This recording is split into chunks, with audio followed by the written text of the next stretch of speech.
رحمۃ اللہ تعالیٰ وبرکاتہ۔ پیارے بچوں، آج ہماری یہ تصوف کی دوسری کلاس ہے اور پھر آج ہم پڑھیں گے اس کا مقدمہ پڑھیں گے انشاءاللہ، پھر اس کے بعد ہم ڈیپ میں جائیں گے۔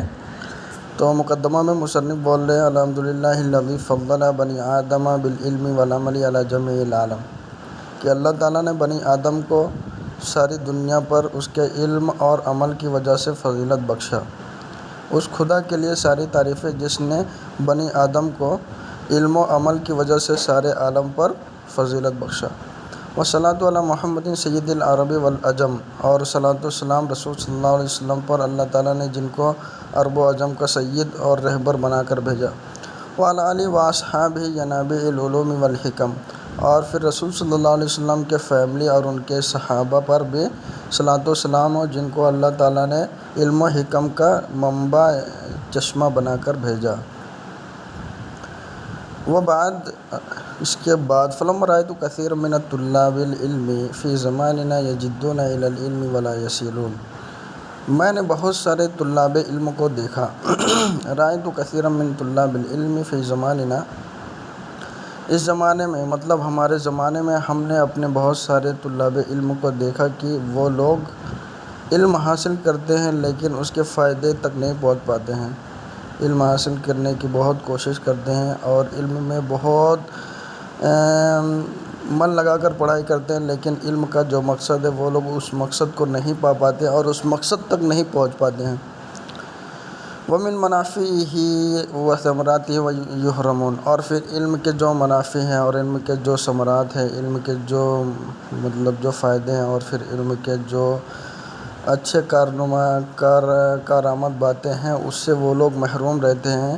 علم کا منافع اور پھر ثمرہ اور پھر اس کا نتیجہ، علم کا منفع، علم کا نتیجہ، علم کا فائدہ طلاب علم کو نہیں ہو پاتا ہے، طلاب علم کو نہیں ہو پا رہا ہے۔ لما انہم اخطؤوا طرائقہ، کیونکہ یہ فائدہ طالب علم کو علم کا فائدہ کیوں نہیں ہو رہا ہے؟ کیونکہ وہ لوگ علم حاصل کرنے کے طریقے کو بھول گئے ہیں۔ اخطؤوا مطلب راستہ بھٹک گئے ہیں، طرائقہ علم کے حاصل کرنے کے راستے میں بھٹک گئے ہیں، مطلب جس راستے سے جا کر انہیں علم حاصل کرنا چاہیے تھا وہ سیدھا راستہ چھوڑ کر وہ کسی دوسرے راستے پر چل بسے، اسی لیے وہ علم کے راستے میں بھٹک گئے ہیں۔ وَتَرَكُوا شَرَائِطَهُ، اور علم کے جو شرط ہوتے ہیں اس شرط کو بھی چھوڑ چکے ہیں۔ مطلب جیسے ابھی علم پڑھنے کے لیے ہمیں ہمیشہ وضو کرنا چاہیے، تو اس زمانے کے جو طالب علم ہیں وہ لوگ وضو نہیں بناتے ہیں، اور پھر شرط کیا ہے کہ ہماری نیت صاف ہونی چاہیے۔ علم حاصل کرنے سے مطلب دین کی دعوت کریں گے اور پھر مطلب جو بھی دینی کام ہے اس میں ہم سرگرم رہیں گے، لیکن آج کل کے جو طالب علم ہیں ان کا مقصد کیا ہوتا ہے؟ ہم طالب علم جو ہے فارغ ہونے کے بعد یا تو تکمیل دراسہ کے بعد وہ لوگ پیسہ کمائیں گے، ٹھیک ہے۔ وَكُلُّ مَنْ أَخْطَأَ الطَّرِيقَ ضَلَّ، اور پھر جو بھی راستے میں بھٹکتا ہے وہ ضلالت و گمراہی میں پڑ جاتا ہے۔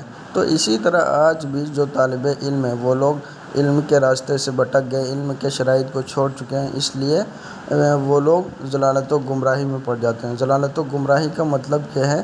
علم کا جو مقصد ہوتا ہے، علم کا جو مطلوب ہوتا ہے وہ ان کو نہیں مل پاتا ہے۔ فلا ینال المقصود، اور پھر جب بھٹک جائیں گے، جب ضلالت و گمراہی میں پڑ جائیں گے تو ان کا جو مقصد ہوتا ہے اسے حاصل نہیں کر پائیں گے۔ قل او جل، چاہے وہ گمراہی تھوڑی ہو چاہے زیادہ ہو، اگر وہ صحیح راستے سے بھٹک گئے، صراط مستقیم سے بھٹک گئے تو وہ کبھی بھی اپنے مقصود کو حاصل نہیں کر پائیں گے۔ اردت و احببت، میں نے ارادہ کیا اور مجھے اچھا لگا، میں نے پسند کیا، ان ابین لہم طریقۃ تعلیم، کہ میں طالب علم کے لیے تعلیم حاصل کرنے کا طریقہ ان کے لیے بیان کر دوں، انہیں بتا دوں۔ علی ما رأیت فی الکتب، یہ طریقہ تعلیم کا طریقہ جو ہے میں بہت ساری کتاب میں پڑھا ہوں، اس کتاب کے ذریعے سے میں طالب علم کے لیے تعلیم حاصل کرنے کا راستہ ان کو بیان کر دوں گا۔ وَسَمِعْتُ مِنْ أَسَاتِذَةِ أُولِي الْعِلْمِ وَالْحِكَمِ، میں نے اپنے استادوں سے علم و حکمت کی جو باتیں علم حاصل کرنے کے بارے میں سنا، اس سے طالب علم کے لیے علم کیسا حاصل کرنا چاہیے اس کے بارے میں اس کتاب میں لکھنا چاہتا ہوں۔ لکھنے سے پہلے میں رجا الدعاء لمن الراغبین فیہ المخلصین، علم کے راستے میں جو لوگ ارادہ رکھتے ہیں، جن لوگ کی خواہش ہوتی ہے علم حاصل کرنے کی، ان لوگوں سے میں دعا کا ارادہ کرتے ہوئے اس کتاب کی افتتاح اور پھر شروعات کرتا ہوں۔ کس چیز کا ارادہ رکھتا ہوں؟ پہلے تو دعا کا، پھر اس کے بعد کامیابی اور کامرانی، قیامت کے دن مجھے کامیابی اور پھر جہنم سے نجات ملے، اس چیز کا ارادہ کرتے ہوئے اور دعا مانگتے ہوئے میں اس کتاب کی شروعات کرتا ہوں۔ بعد ما استخرت اللہ فیہ، بعد ما استخرت للہ تعالی، میں نے اللہ تعالیٰ کے لیے، مطلب میں نے نماز استخارہ کی کہ اس کتاب کا نام کیا ہونا چاہیے، کیسے لکھنا چاہیے۔ تو نماز استخارہ کے بعد مجھے معلوم ہوا کہ اس کتاب کا نام کیا رکھنا چاہیے، تعلیم المتعلم طریقۃ تعلمی، ٹھیک ہے۔ تو استخارہ کرنے کے بعد مجھے اس طرح معلوم ہوا، استخارہ ایک نماز ہے جو اپنے خواہش کو پورا کرنے کے لیے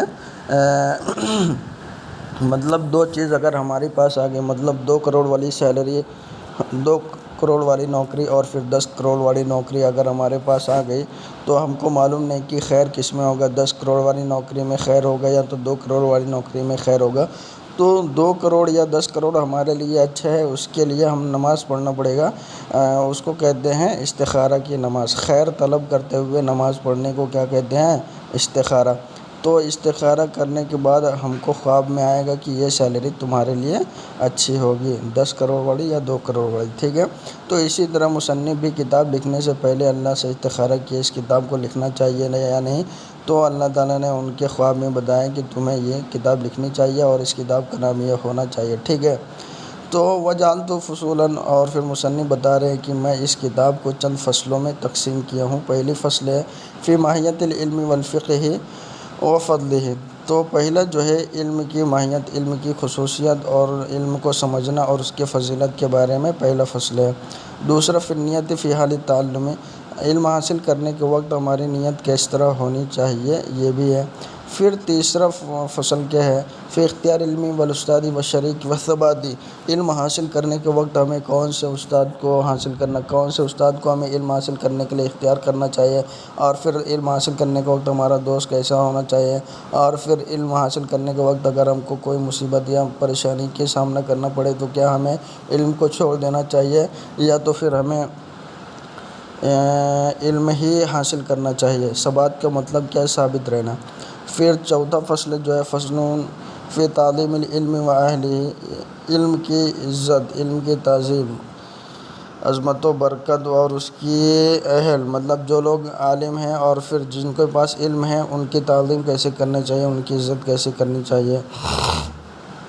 پھر پانچواں فصل ہے فی الجد والمواظبۃ والہمۃ، علم حاصل کرنے کے وقت کیسے کوشش کرنا چاہیے، کوشش لگاتار کرنی چاہیے، اور پھر علم حاصل کرنے کے وقت ہمارے پاس بہت طاقت بھی درکار ہوتی ہے، ٹھیک ہے۔ اور چھٹا جو ہے فصل فی بدایۃ السبق و ترتیبی و قدری، ہم سبق جو ہے، سبق کی شروعات کیسے ہونا چاہیے، سبق کی ترتیب کیسے ہونی چاہیے، اور پھر اس کو کتنے مقدار میں بچوں کو پڑھایا جانا چاہیے، یہ ساری چیز بھی اس میں۔ اور پھر فصل فی التوکل، علم حاصل کرنے کے وقت خدا پر بھروسہ رکھنا بہت ضروری ہوتا ہے، تو اس کے بارے میں بھی ایک فصل مصنف لائے ہوئے ہیں۔ فی وقت تحصیل، مطلب ہمیں کہ ہماری عمر میں کون سے زمانے سے علم حاصل کرنا اسٹارٹ کرنا چاہیے اور کس زمانے تک ہمیں علم حاصل کرنا چاہیے۔ فی الشفقۃ والنہایۃ، اور پھر مطلب پڑھانے کے وقت ہمیں اسٹوڈنٹس جو ہوتے ہیں تو ان کے اوپر کس طرح رحم کرنا چاہیے، کس طرح ان سے ہمیں معاملہ کرنا چاہیے، اس کے بارے میں بھی 9واں فصل ہے۔ اور 10واں فصل جو ہے علم سے ہمیں کس طرح فائدہ ہوگا، ہم علم سے کس طرح فائدہ اٹھا سکتے ہیں، وہ 10واں فصل ہے۔ اور 11واں فصل ہے علم حاصل کرنے کے زمانے میں ہمارا تقویٰ، ہماری پرہیزگاری اور پھر ہمارے کیا ہے اللہ سے کس طرح تعلق ہونا چاہیے، وہ ہے 11واں فصل۔ اور اس کے بعد جو ہے فصل 12واں فصل فیما یورث الحفظ و فیما یورث النسیان، کیا کیا کرنے سے ہمارا جو حفظ ہے، ہماری جو یاد کی طاقت ہوتی ہے وہ زیادہ ہوگی، اور کیا کیا کرنے سے ہمارے جو بھول ہے وہ زیادہ ہوگی۔ مطلب چند چیزیں ایسی ہوتی ہیں جس کو کرنے سے ہماری یادیں تیز ہو جائے گی، ہماری یاد بہت دیر تک باقی رہے گی، اور چند چیزیں ایسی ہوتی ہیں جس کو کرنے سے ہم جلدی بھول جائیں گے، تو اس کے بارے میں بھی ایک فصل مصنف لائے ہیں۔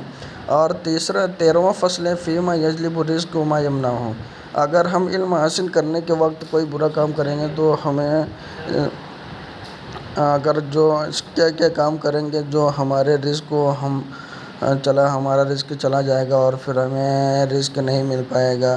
وما یزید فی العمر وما ینقص، اور پھر کیا کیا کرنے سے ہماری عمر میں زیادتی ہوگی، اور پھر ہم کیا کیا کرنے سے ہمارا عمر کم ہو جائے گا۔ وما توفیق الا باللہ علیہ توکلت و الیہ انیب، یہ میں اللہ تعالیٰ کے توفیق سے یہ کتاب کو اسٹارٹ کروں گا، اور توفیق دینے والا صرف اللہ ہے، اور پھر اللہ پر میں بھروسہ کرتا ہوں اور اسی کی طرف رجوع کرتا ہوں۔ ٹھیک ہے، آج کے لیے اتنا کافی ہے، اور انشاءاللہ نیکسٹ پیریڈ میں ہم پڑھیں گے۔ السلام علیکم ورحمۃ اللہ تعالیٰ وبرکاتہ۔